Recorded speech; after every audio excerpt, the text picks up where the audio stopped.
Hello. So what I want to point out is that we've built this really cool little circuit here, okay?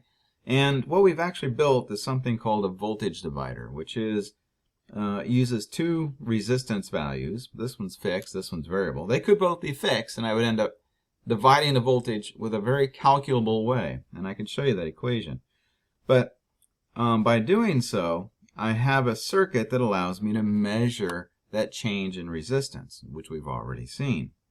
But what's cool is this circuit here can be used for lots and lots of different things. It doesn't have to just be a photoresistor. In fact, your kit has a couple of different devices in it. You almost certainly have one of these or a couple of these. These are potentiometers. Okay, so it's a pot. And it works by, let me switch this on here. Basically what it is you've got one wire coming up, and then it goes to a coil. And it comes down the other side. So that would be the two outer wires, okay, not the inner one, but the two outer ones.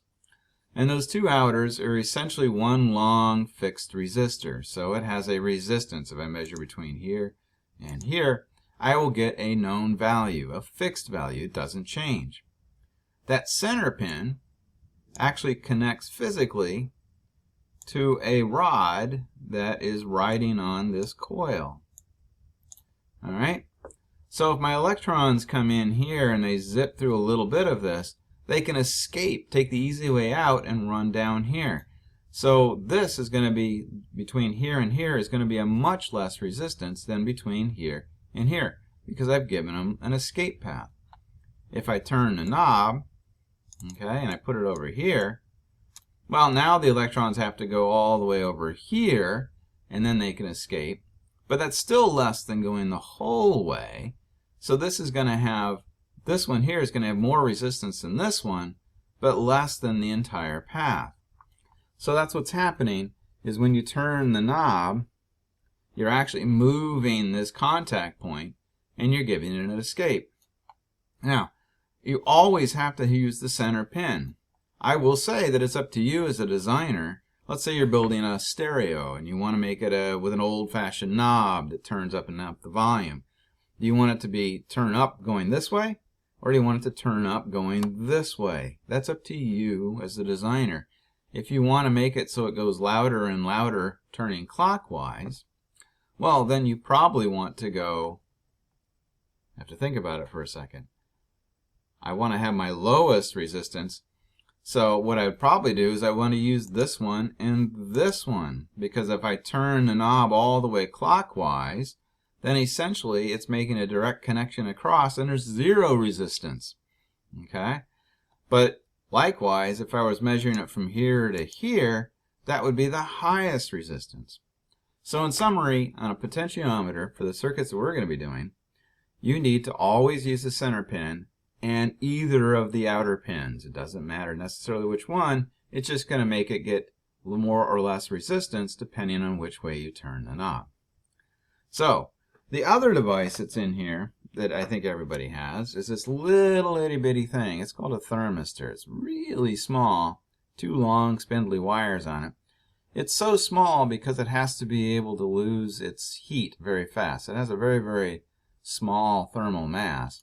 This thing changes resistance depending on the temperature. So let me hook up both these guys real quick. Let me turn off my pen. And let's go ahead and plug. I'm going to use this potentiometer first. I'm going to plug it in. Once it's plugged into the board, it's hard to see the wires because it's a big device. It's going to cover a lot of the holes. So I'm actually going to make sure that I put the very first wire in pin 20 so I know exactly where it is. And I'm going to stick a wire now in another empty space on pin 20, on column 20, I should say. And then it's not every one, it's every other one. So the center wire is going to be on, in my case, column 22. I'll go ahead and just pull this guy out. And I'm going to plug it in to where the photoresistor was. And lo and behold, it works by turning. Let me move this up a little bit.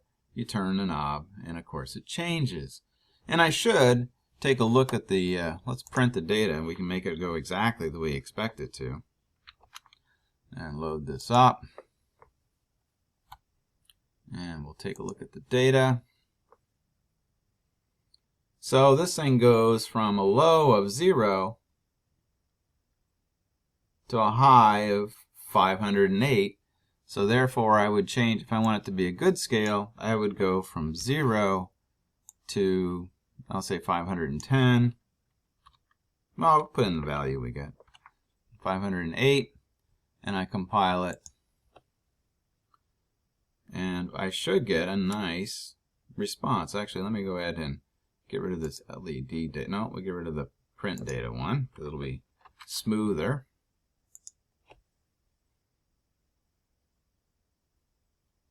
All right. And see, now I've got a full range response. And it works just perfectly. All right.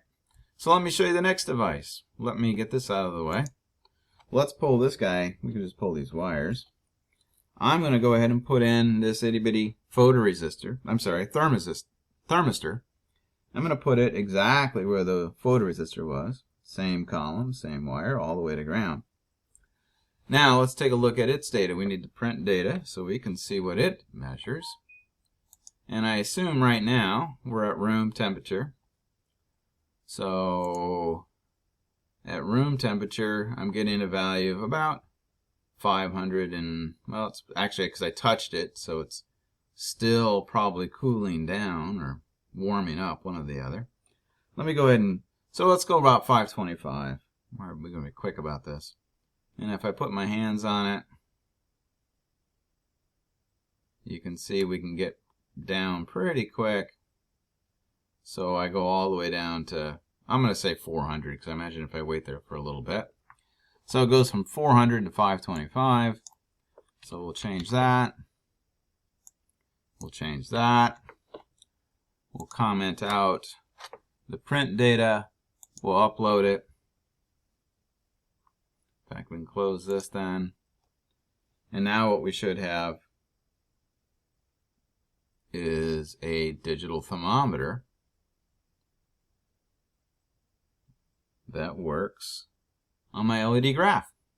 Okay, so anything that changes resistance, we can do this with. So I just want you to be aware of that. It's super handy, and I'm sure we're going to play with it quite a bit. So I will see you all again real soon.